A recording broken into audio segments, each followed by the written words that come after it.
Hi, this is Jim from Safety Wars. Before we start the program, I want to make sure everyone understands that we often talk about OSHA and EPA citations, along with some other regulatory actions from other agencies, legal cases, and criminal activity. Everyone is innocent until proven guilty in a court of law. Proposed fines are exactly that, and they are often litigated, reduced, or vacated. We use available public records, news accounts, and press releases. We cannot warranty or guarantee the details of any of the stories we share, since we are not directly involved with these stories, at least not most of the time. Enjoy the show. This show is brought to you by Safety FM.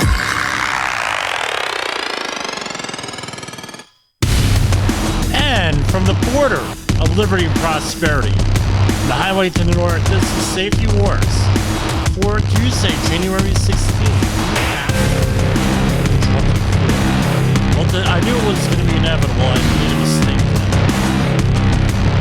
I wrote down 2023 on a whole bunch of paper.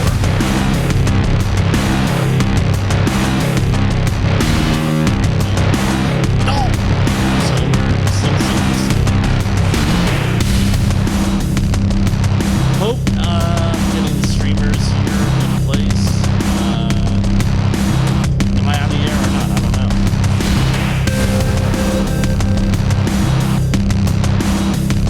Anyway, how did you enjoy your 3-day weekend? If you are in the United States, we had our Observe Monday. I believe it's the second or third Monday of every January is Martin Luther King Day Observe. And something to remember, I don't keep on overdriving my voice here. So, real simple. Okay, we are on.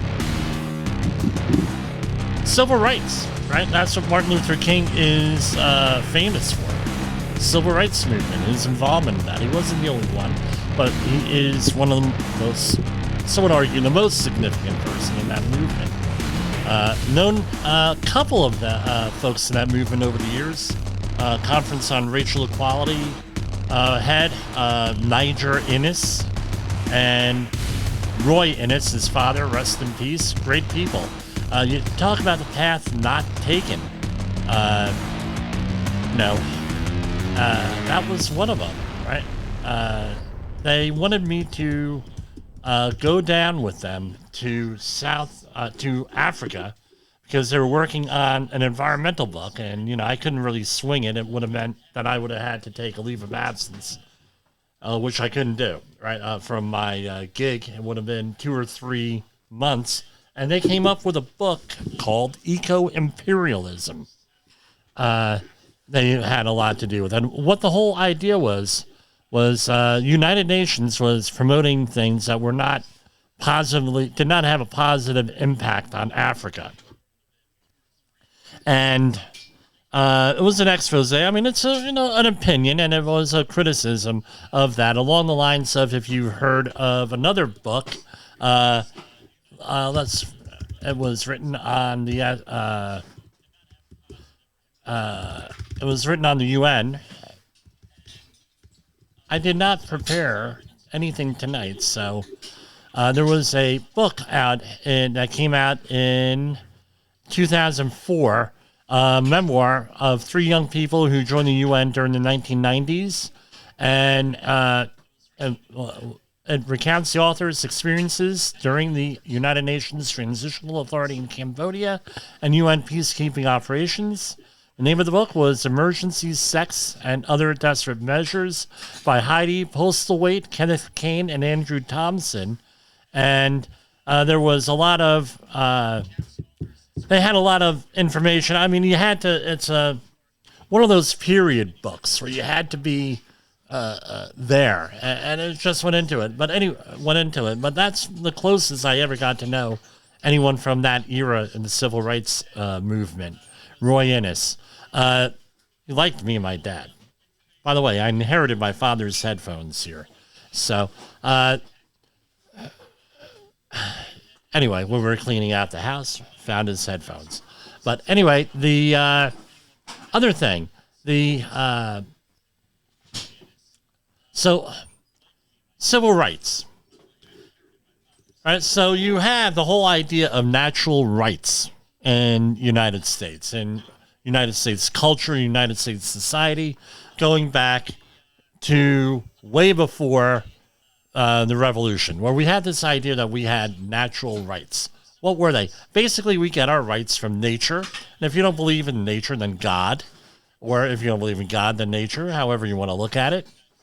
And that's enshrined in our Declaration of Independence. And I'll paraphrase here, right? We are all endowed by our Creator with certain inalienable rights, among which are life, liberty, and the pursuit of happiness. And governments are set up to protect those rights.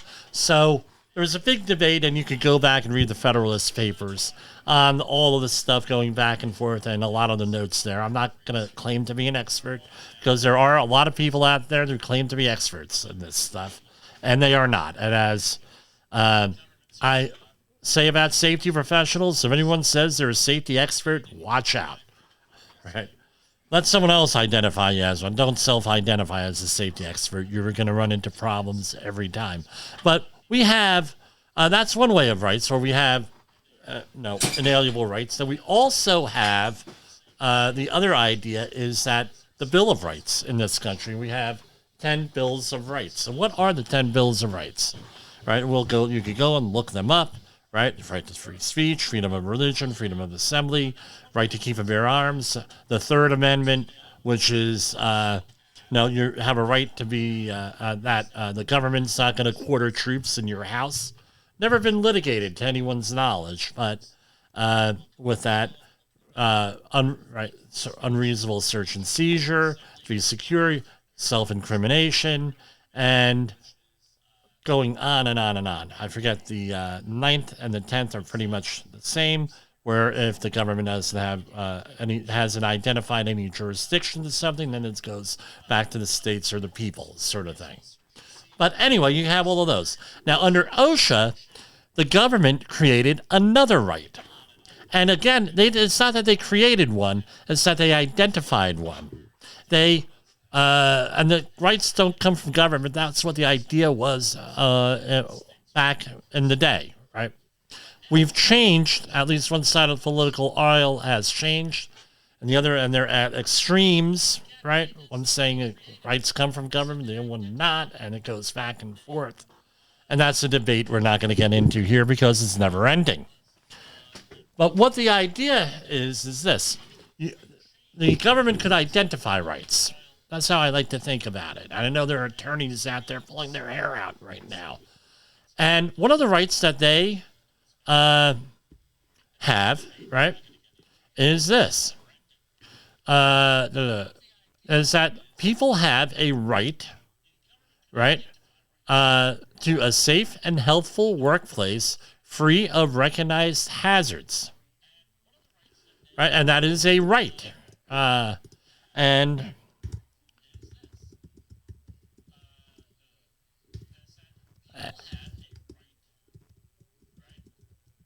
I'm getting a lot of stuff here and some messages, and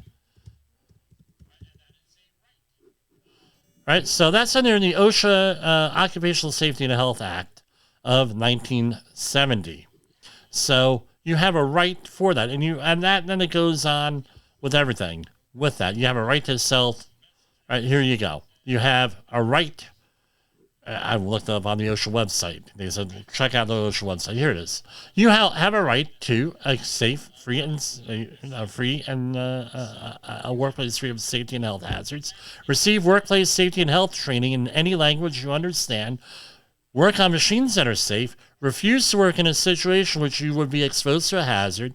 Receive required safety equipment such as gloves, PPE, all other stuff. Be protected from toxic chemicals. Request an OSHA inspection and speak to the inspector. Report an injury or illness. Yes, I have a drinking problem here, right? Spilled iced tea here. Report an injury or illness and get copies in your medical records. You have a right to review records of work-related injuries and illnesses. And you have a right to see results of tests taken to find your workplaces. So if you have an employer or anybody who falls under this act under the scope of the act, they're not doing this. They're actually violating your rights.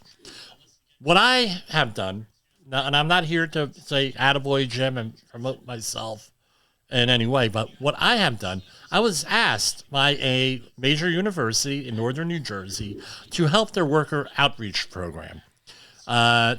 Basically, they had a outreach to underserved communities and at-risk communities.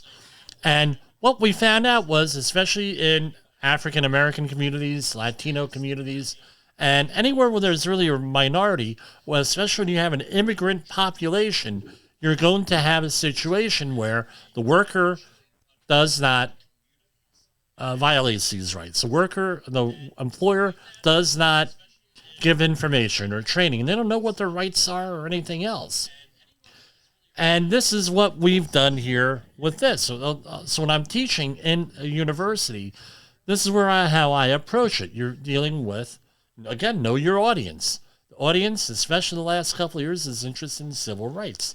And you explain that having a safe and healthful workplace is a civil right. And when you have employers out there, right, you have other rights too, and you have federal agencies that help to protect those rights, OSHA being one of them. And that's what OSHA does.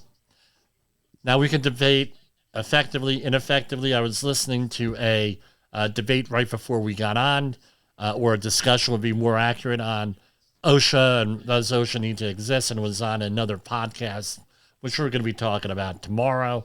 And we got all different types of information there, and it was very interesting and spirited discussion, to say the least. And it's like this. There was information. I just came across it on the, I'll give Jay Allen a shout out here. He has Radio Big on the Live 365 platform. If you go to the Live 365 platform, there must be hundreds of different radio stations with all different kinds of interests on there. And I came across a political one. We'll go into it tomorrow. And I believe I met this gentleman who runs this a number of years ago when I was in politics. But anyway, there was information on there that I heard about. Must have been 2006, 2007. And it's one of those things where I know where to find it, and then I go back and look for it, and it ain't there. Right? And I mean, like, the person explained things greatly. And then today, I'm just listening to this guy. I said, man, I think I know this guy. Let me listen to him. And they were discussing exactly what it was. And they had a source and everything. I was like, wow, I got to check this out a little bit better. But anyway, I digress. But this is what we do, is protect civil rights. And this all came out of the civil rights movement and after World War II. So after World War II, people came back from the war. They got educated through the GI Bill. And England went through a little bit of an upheaval too, because they're like, dude, we just fought a war and you're treating us as your subjects. Here it was the same thing. You had a lot of people, they won a war, they were all psyched up, confident and everything else. And this was one of the things that contributed to eventually the stuff going on in the 60s all around, social upheaval and everything else going on in there. And, that's a big, long discussion there. But anyway, so what's my point here? Without the civil rights movement, you probably wouldn't have these EPA and OSHA laws. Probably where they come in a very different form. And this is what it comes down to, is rights. So what's OSHA there for? It's there to protect your rights as a worker. How do they do it? They regulate industries in many different ways there. But anyway, that's what I have. That's my home opener there. And we're going to go right now to commercial, our first commercial break. In the professional safety community, communication and planning are just a few keys to your program's success. The question many practitioners have is, where do I start? Dr. Jay Allen, the creator of the Safety FM platform and host of the Rated R Safety Show, has built a global foundation to help you along the way. Go to safetyfm.com and listen to some of the industry's best and most involved professionals, including Blaine Hoffman with the Safety Pro, Sam Goodman with the Hop Nerd, Sheldon Primus with the Safety Consultant, Jim Poesl with Safety Wars, Emily Elrod with Unapologetically Bold, and many others. As individuals, we can do great things, but as a team, we become amazing. Dial into safetyfm.com today and surround yourself with a powerful force of knowledge and support.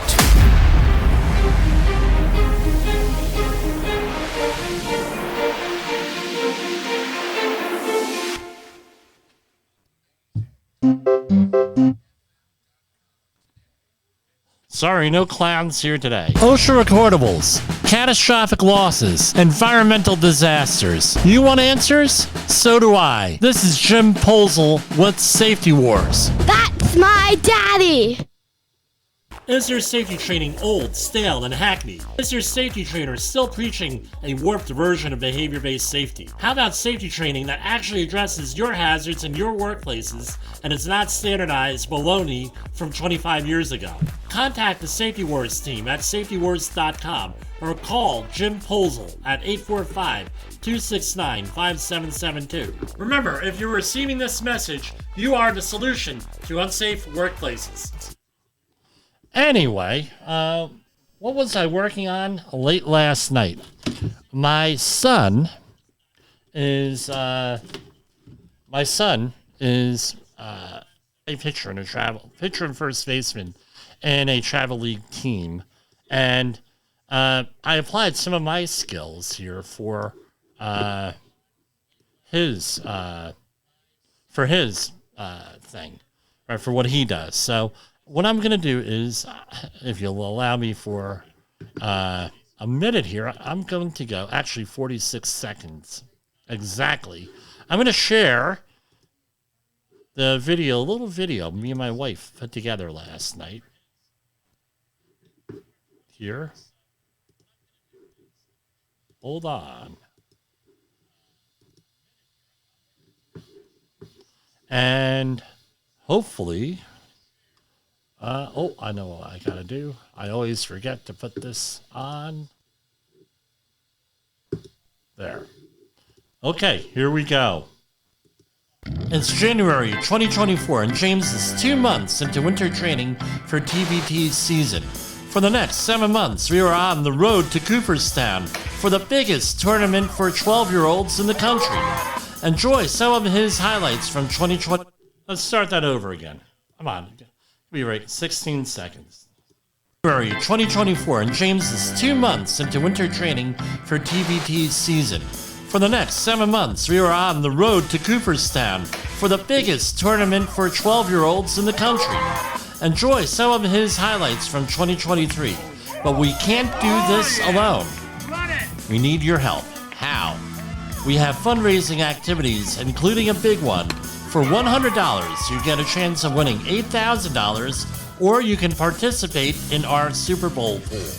If interested in the 200 Club or Super Bowl pool, please scan the QR code at the end of this video or contact Debbie or Jim Poesl. Thank you for supporting James on his road to Cooperstown. All right, so that's what we came out with, using some of our, some might say, some skill here. And if you're interested, please give me a call at 845-269-5772 or Jim at safetywars.com. Now, I wanted to talk very briefly about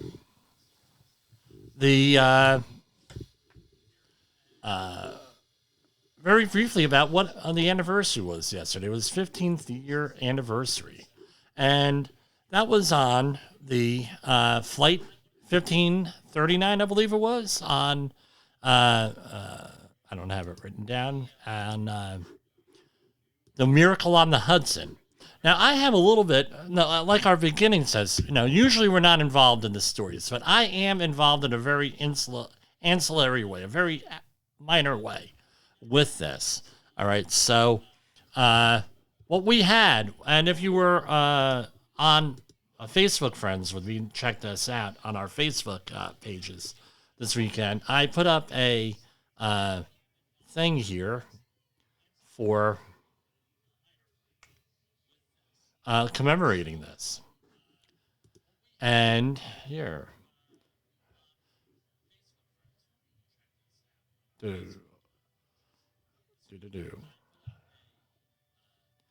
So basically, this was the story of my post here. It's hard to believe that it's 15 years since this accident miracle. I was in Bayonne doing a project for my Uncle Kenny and Gotti Zofi at Ken's Marine Service when they received the call for retrieving a plane from the Hudson. Then I was in the office when they received that phone call. That just happened, right? And basically what they ended up doing was he got a phone call and they said, "You got to be kidding me." And no profanity, to their credit. There was never any profanity in that. Those very properly spoken people, very politely spoken people. And they said, "Really?" They said, "Okay, here we go." And they walked very quickly out of the office and went down to their marina and got the tugboat and a couple of other support craft. These craft, and you can see the pictures at the end of the Sully Sullenberg movie starring Tom Hanks called Sully. Right, and with the whole thing, and it was very interesting and everything else. They have stories to tell. Both Captain Uncle Kenny Poesl and Captain Gotti Zofi got the Merchant Mariners Award for their part in retrieving the plane. Right, not the passengers. Passengers were already offloaded. It only took like 20 minutes to get them all situated and safe after it landed on the there. But what ended up happening was that had to be moved, right? And then for analysis and everything else, they were involved in that. And I did all of their training. Did all the training, did tons of work with my uncle, and that was my whole thing with them, my little tiny part. Now, go a couple of years later, and I start learning about HOP, right? Human Organizational Performance, which we've always done here. Always done HOP, right? Organizational Performance. But we didn't know what to call it until I started getting involved with Safety FM. So this is what else I have here. It is a testament to the captain, to Captain Sullenberg and the crew and everyone else involved that this turned out successfully. This is used as a case study in my HOP courses, right? Well, I don't really teach an exclusive HOP course, but I incorporate it into everything else that I do. So if you're going to be getting a course from me, like this week, we're doing a Lockout Tagout course for a client. We're talking about HOP, right? So one day, this actually happened. One day I was training at the Bayonne Dry Dock, which is next to the old military ocean. It is the old military ocean terminal in Bayonne, and I started going into HOP with the people at that facility. And what we ended up doing was, I said, "Son of a gun, this actually happened right outside the window of the classroom. This miracle on the Hudson happened literally like right there, right?" So I said, "Okay, you remember that?" Blah blah blah. And if you watch the movie, and I don't know how accurate the movie is, you learn a lot about how accident investigations often happen.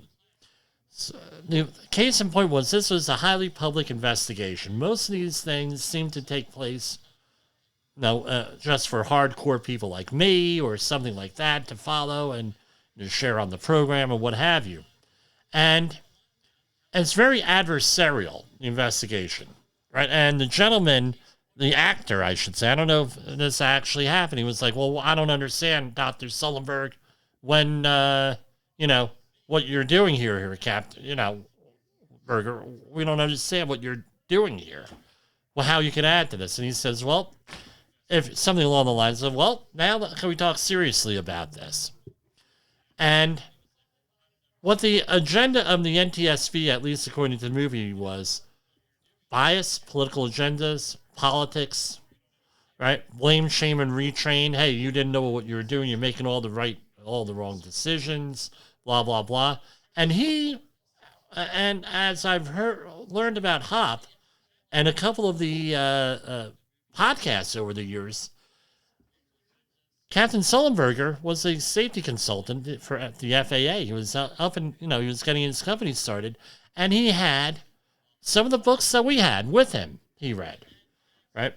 Todd Conklin's book, Brent Sutton's book, Learning Teams, Sidney Decker's books, and all the other books he read. And when he went in front of the NTSB, he went into this, right? He went into HOP. They didn't call it that. And he said, well, hey, we had capacity in the system, basically capacity in the system. Number one, we had the aircraft designers, the responders, the flight attendants, the co-pilot, the air traffic controller, and everything else. And the context was that you folks, when you recreated this accident, you knew in the flight simulator, you know exactly how this was going to turn out. Sound familiar? Sounded familiar to me. And number one. Number two, you knew how this was going to turn out. So you biased when you did the recreation of this in the flight simulator, right, with this. And he said, well, why don't you do it the way that we did it? And what the argument was when they redid this, he had gone back to LaGuardia, could have gone to Teterboro, could have gone here, could have the whole 9 yards. And what his whole thing was, well, if you had the information, only information that we had, which we didn't know that whether the engine was going to restart, we didn't know headings, we didn't know a whole bunch of stuff. Let's see it. And when they redid them, this is a summary, right? And sure enough, they crashed every time. And he asked, well, how many times did they practice this before they got it right? And the answer was 17. Well, we did it on our first thing. They said, well, it was you, Captain Sullenberger. He said, no, it was everybody in the system. We're a team. We're this, we're that, right? And that's what the idea was. And that's a very good example for HOP in real life. And I think I would applaud the movie makers and Tom Hanks for doing this. This was great, what they did here with HOP. And I use this as an example. Now, before we even identified this, one of my clients, an industrial painting client, had a catastrophic incident. And what we set up for them, this was all the way back in 2009, was we don't want this to happen again. So rather than shame, blame, we didn't shame the people involved that survived. There was 2 fatalities. We didn't blame anybody. We just said, look, this is what the system was. And this is what the context was. Nobody meant for this to happen, obviously, for this. But what we're going to do is we're going to set the case, set the company culture of one of openness. We're going to get the right equipment. Well, we always had the right equipment. People not doing it or not using it, I don't know. But we're going to make sure we have a focus on setting a atmosphere of safety, where we're going to make people go and we're going to set the circumstances so we could have a successful business, so we can promote openness, so we can collect data, so we could. And we don't care what the data is. The data is the data. Right, we're going to go and we're going to prevent injuries. Once you set the tone for people to work safely, no cover-ups, no shame, no blame, no disciplinary actions. And the people who were adversarial were the ones that that were corrected. We'll leave it at that. Right? Because we're not here to argue, we're here to fix and solve a problem. After like a year or 2 or 3 years, guess what happened? No, we had accident management programs in place. We have training in place. We had our Guvno together, basically. What do you think happened? They went for years with nothing more than a basic first aid case. Right? And that's what happened. And they were able to recoup all of their losses from the accident in like 5 or 6 years. And they were doing better and stronger, and now they're stronger than ever. They had, and it's a source of pride for me, for years, the lowest experience modification rate of an industrial painting company in the state of New Jersey, right? And that was the only data that we had access to. So what I'm going to, there are, you want to go all the way through here, go on my Facebook page, Jim Poesl. I have it publicly available here. You want to check out some of these other podcasters, Sheldon Primus, right? .com, diaryofaBaldman.com, Alan Warford, friend of the program. Obviously, Jay Allen, right? With safetyfm.com, the Rated R Safety Show. Brent Sutton here with safetyassociates.co.nz, right? The practice of learning teams. You also got the Hop Nerd, another friend of the program, Sam Goodman here. The Hop Nerd, all of it. And there are, 15 others on our Safety FM network? Check it out with this. I mean, it is a successful program primarily because we don't. I don't want to call it program. It's philosophy. I misspoke. HOP is a nice philosophy. It complements everything else you're doing, and what it is once it inserts what people already know in their heart for the most part. Right? And it makes us better safety people with this. And we're able to get along with people, which means we can influence people better and show leadership and everything else. And that's always going to save lives. All right.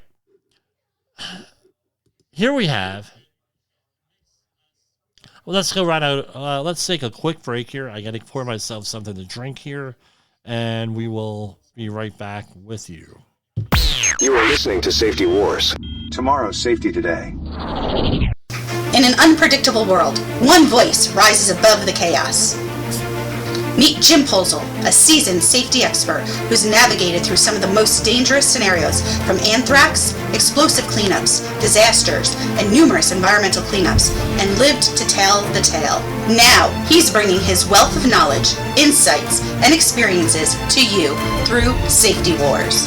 From workplace hazards to the hidden dangers in your own home, Jim covers it all. With his engaging storytelling and expert analysis, Safety Wars isn't just a podcast. It's your guide to a safer world. Join Jim Poesl and become part of the Safety Wars revolution. Available on Spotify, Apple Podcasts, YouTube, and wherever you get your podcasts and videos. Safety Wars. Your safety is our mission. And here's our message to our brothers and sisters in the occupied territory of behavior-based safety. This is Safety Wars, broadcasting to our brothers and sisters in the occupied territory of behavior-based safety. Get out your secret decoder ring. Here is your nightly message. Human error is normal.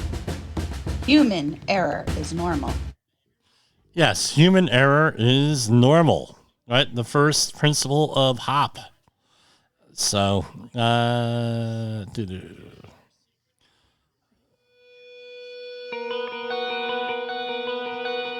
and enjoy the musical interlude.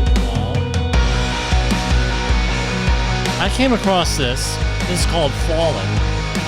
Royalty-free music here. You're going to be hearing this movie a little bit, and this music a little bit more here. Everything here is royalty-free, so we're not paying anyone. We're not getting thrown off the air. Even though sometimes we get people, we had something removed from YouTube. I'm like, it's royalty-free music, dude.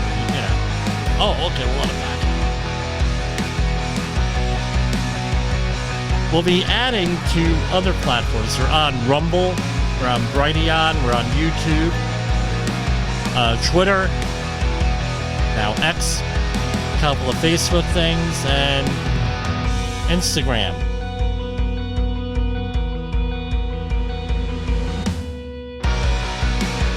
Now we're going to move right into some of our press releases from OSHA. All right. This is from today. We covered this story earlier last year. And for the second time in just over 2 years, a poultry processing plant in Hattiesburg has disregarded safety standards that have led to a worker's death. This time, a 16-year-old sanitation worker was pulled into a machine, federal investigators found. I have not read this violation, but what we're probably looking at is lockout tagout stuff. And since we're teaching it this week, we will be including this in the case study. The U.S. Department of Labor's Occupational Safety and Health Administration found that on July 14, 2023, a contract worker employed by a certain company was performing a deep clean of the deboning area at the Mark Jack Poultry MS LLC plant. While sanitizing the still energized machine, the teen was caught in the rotating shaft. Again, going back to the at-risk populations and everything, teenagers working on heavy machinery, that is a perfect example. Now, the other thing is this. Depending on, I'm not sure what the laws are in Missouri. However, in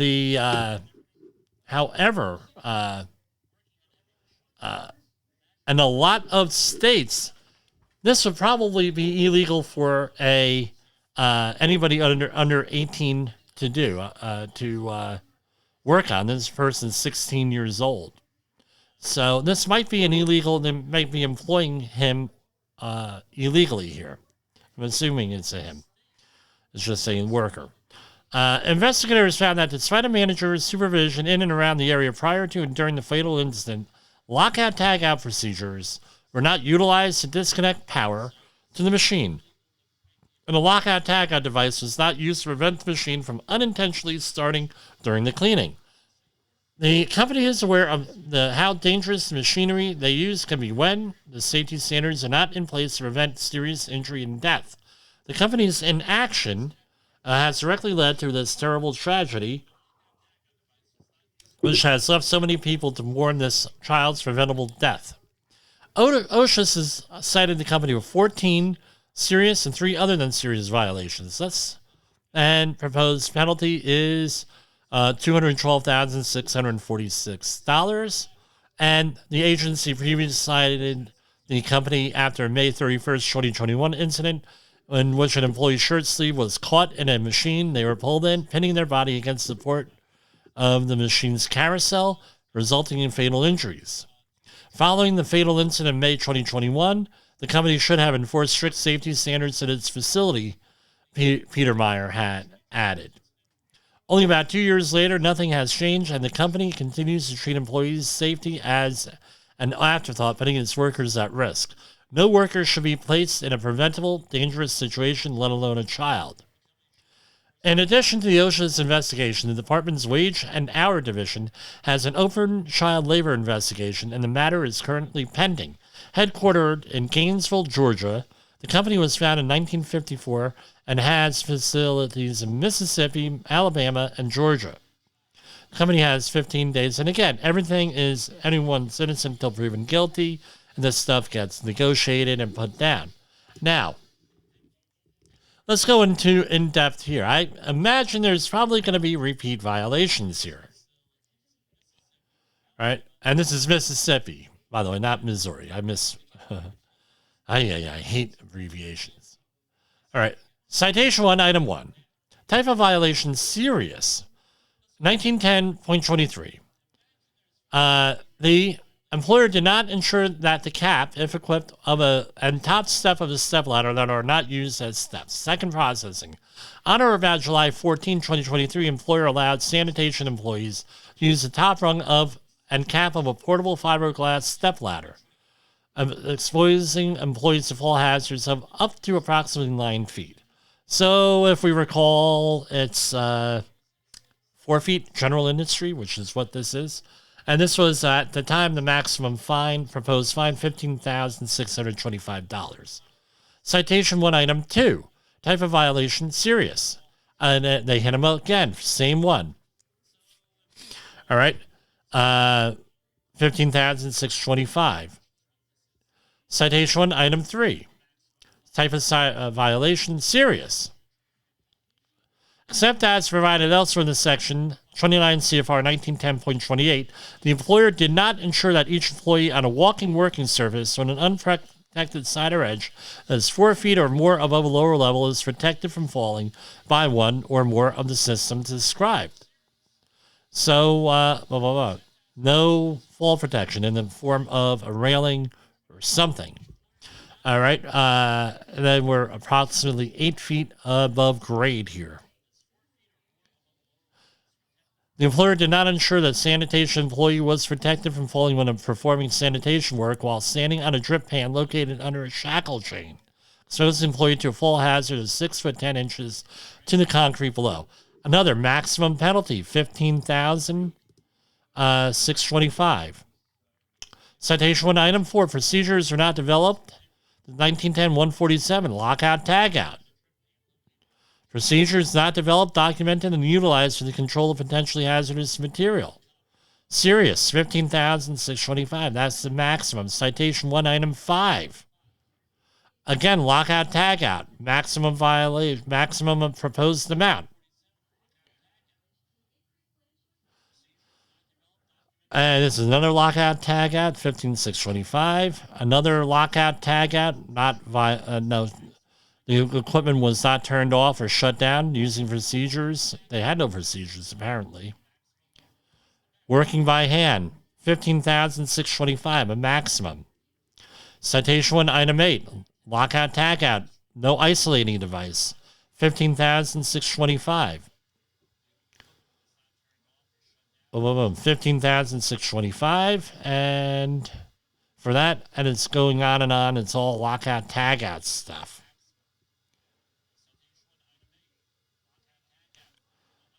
No guarding, 1910-212, a maximum penalty, $15,625. We're up to citation 1, item 14. Now the punch-outs and the electric panels. So you have punch-outs for different wires and everything. They had open holes in them. That's how I'm interpreting this. Based on the description here, we're looking at $8,349. Citation 2, item 1, other than serious. No PPE. Right? No PPE. So the employees were responsible for providing their own PPE. Citation 2, item 2, other than serious. Each disconnecting means required by Subpart S of Part 910 for motors and appliances are not legibly marked to indicate its purpose or located or arranged so the purpose was evident. So on the deboning machine, the employer did not ensure that the 480-volt electrical disconnect switch for the front half of the transfer conveyor was legibly marked or identified. That was 0 on that one. And entrances to rooms and other guarded locations containing exposed live wires are not marked with conspicuous warning signs forbidding unqualified persons to enter. That was the West Electrical Room, on or about blah, blah, blah. The employer did not ensure that the entrance to the room was marked with signage, so 0. Now, we have July 31st here. Right? July 4th. Now, when you look through here, OSHA was there a couple of times with investigations. Now, apparently, and I'm going to draw an inference here,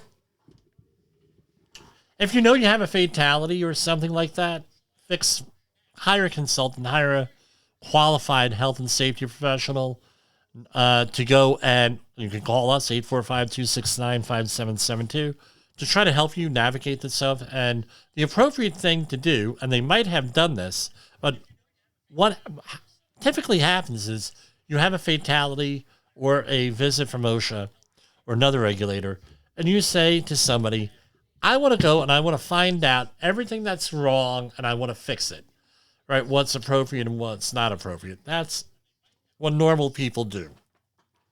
Here we have, but what happens is people do not understand the regulatory process. They don't sit up here late at night, I wish they did, watching Safety Wars or downloading Safety Wars where you learn what you need to do. They just say, oh, well, this is a joke at social. What do I know? No. It's a joke. It's a joke. Not enough, they're going to leave me alone. Or, you know what, that guy's or gal is a real, they're being too serious. And sometimes one of the strategies that's used by an auditor is that they play good cop, bad cop sort of thing. They pretend to be your friend. They're an auditor. They're a regulator. Are they bad people? No, they're not bad people. That's not what I'm saying. What I'm saying is that they got a job to do. They have to investigate. They have to do, and sometimes they issue, not all the time, a lot of times they don't. They have to issue some type of citation, especially when you have obvious safety hazards. That's their job.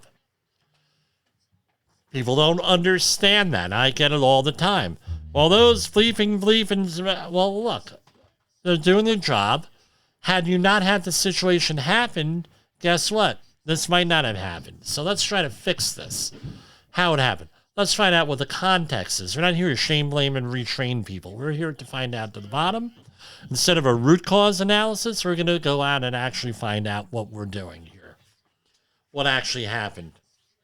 And then we're going to go and we're going to fix the problem. So if they show up, meaning OSHA or any other regulatory agency, they identify problems, you may want to click in the back, oh, maybe I should have somebody in here to tell me what the hell is going on. That's what we're here for. They apparently didn't do this and that's very common. And because a lot of these company owners, they're very smooth talkers. A lot of them, they go in there and they get themselves into trouble. It's like, well, you know what? You probably shouldn't have done X, Y, and Z. You probably shouldn't have done X, Y, and Z. And, did you know you have to do this? And you're supposed to have all this stuff, they have a focused investigation, right? That doesn't mean you take them on a tour of the entire facility. You take them to the area and, all this type of stuff like that. Anyway, we're going to go to, that's all we have to say on that. And totally unnecessary, obviously, with this. And rest in peace. Now, here, and this is what I yell and scream about with my kids. Not really, but, I'm very adamant about it. What don't my children wear, especially at home in my presence? I'm holding my headphones. And then they said, well, Dad, you have your headphones on when you're on, doing this. I said, well, I have it turned all the way down to the lowest level I can here, just to make sure everything's going through. And that's it. You rarely ever see me with a pair of earphones, unless I'm on like a plane or in a public area, or maybe even driving a little bit where I don't have Bluetooth, that sort of thing. In my one vehicle, I don't have Bluetooth. It's an older vehicle. So I might wear headphones, right, in accordance with the law, right? And I said, look, you're going to blow out your freaking eardrums. You're going to have problems here with hearing. And what I'm finding out, especially in the construction industry, people, I don't know if it's from more awareness or people are playing more and more video games or wearing headphones more. You have people who have a hearing loss. Now, in the workplace here, what do? If you're in general industry, it's very, send a person, you hire a person, oh, we're going to send you out for a hearing test. That's what you do. And it's well worth it because later on, if and when they, you don't know how things are going to turn out, they don't blame you for their hearing loss, and you don't end up with a workers' comp injury over it, where it's a recordable. They're like, well, he was wearing headphones. Well, do you have that documented? He was wearing headphones all the time. And here's the other thing that happens. People go and there are certain, and I'm not going to mention brands, there are certain earphones that are shaped like earplugs. And and some of them have noise reduction ratings, some of them don't. 99% of them don't. People wear those. And what do? They jam the volume up to maximum. So now they're getting a double dose. They're getting, no point to it. The other thing that people do is they get regular earbuds, right? Which have no rating on them. And I have my old ones somewhere here. But anyway, and they put them in and they say, well, they're noise canceling, and they feel that they could, if they drowned out all the other noises around them, they're not going to be harmful to their hearing. And you hear this all the time. Oh, I don't care about hearing. I don't care. My daddy was hard to hear. My grandfather, my uncle. I'm going to tell you, it's a hellish type of thing, right, to lose your hearing. My mother, because of a medical condition, had lost her hearing. Right, not related to loud noises, had lost her hearing. She didn't hear anything for over 15 years. But the problem went on long before that. And guess what? Hearing aids did not help so much. So here we have a study out of Charleston, South Carolina. Gamers are at risk of going deaf or developing tinnitus, which I have because of my cleft lip, cleft palate, because of excessively loud sound levels on their gaming consoles, medics warn. Researchers say that the sound levels coming from gaming consoles can spike to short bursts of 119 decibels, equivalent to the noise of a bulldozer or a motorbike. Or I'm going to say walk behind saw that are rated at 119 decibels at the source. Frequently, these sound levels are close to or exceeded safe limits, the highest levels reaching 89 decibels, similar to the noise of a vacuum cleaner, food blender, or people shouting. Prolonged exposure to anything over 85 decibels can lead to hearing loss or tinnitus. This conclusion comes from an analysis involving 50,000 people worldwide. Experts, and this is from studyfinds.org, author, no author listed.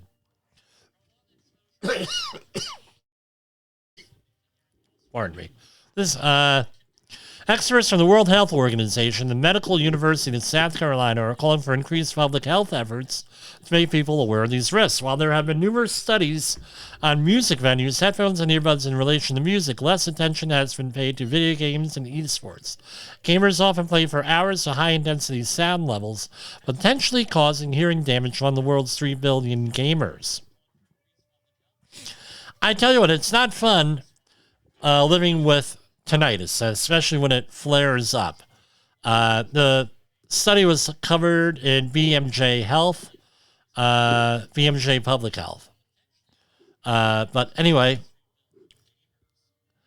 this article was on risk of sound-induced hearing loss with exposure to video games, esports in a systemic way. Study by Lauren Dillard, Peter Mulas, Karin Dare, Jijing Fu, and Shelley Chada. I get Jing Fu, but I can't get Shelley Chada for pronunciation. Go figure. Anyway, again, how are you going to manage it with occupational hearing loss? I tell all my clients, why aren't you sending them out, for a audiometric exam upon hiring? Oh, well, that gets a lot of money. I said, what's a lot of money is an OSHA recordable. How come you don't supply hearing protection, earplugs, earmuffs? Well, we don't have to. I don't want to. This, blah, blah, blah. Costs too much money. Oh, okay. Well, you really got to do that. And by the way, as I always say, the apps on the smartphones have ended so many arguments on whether hearing protection is necessary or not. So that's what I got for tonight. We'll be back tomorrow with some other insightful information here. And just remember, what do we talk about? It's your right to a safe and healthful workplace. Talked about Flight 1549, 15th anniversary and human organizational performance. We talked about Lockout Tagout, and we talked about hearing loss. As usual, Safety Wars is all over the place. And as far as I know, we're like the only broadcast out there that covers this type of stuff like this live. So anyway, we are on Rumble, we are on Brighteon, we are on YouTube, we're on many other platforms. Give us a visit as Safety Wars. And if you're interested in contributing to my son's baseball efforts, give us, it's not only his, but it's the team. We're raising money for Cooperstown. Contact me. We have a raffle going, and we got a football pool going, that sort of thing. So for Safety Wars, this is Jim Poesl, and we're going to let's go here with the outro video. Hold on. And I forgot to have this up and running here.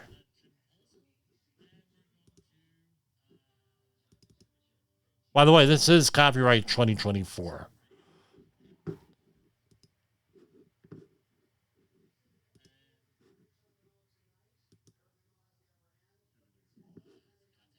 Okay. And we're just going to have to do this off the soundboard because the video stream kicked out on us. The views and opinions expressed on this podcast are those of the host and its guest and do not necessarily reflect the official policy or position of the company. Examples of analysis discussed within this podcast are only examples. They should not be utilized in the real world as the only solution available, as they are based only on very limited and dated open source information. Assumptions made within this analysis are not reflective of the position of the company. No part of this podcast may be reproduced, stored in a retrieval system, or transmitted in any form or by any means, mechanical, electronic, recording, or otherwise, without prior written permission of the creator of the podcast, Jay Allen.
Good night, everybody.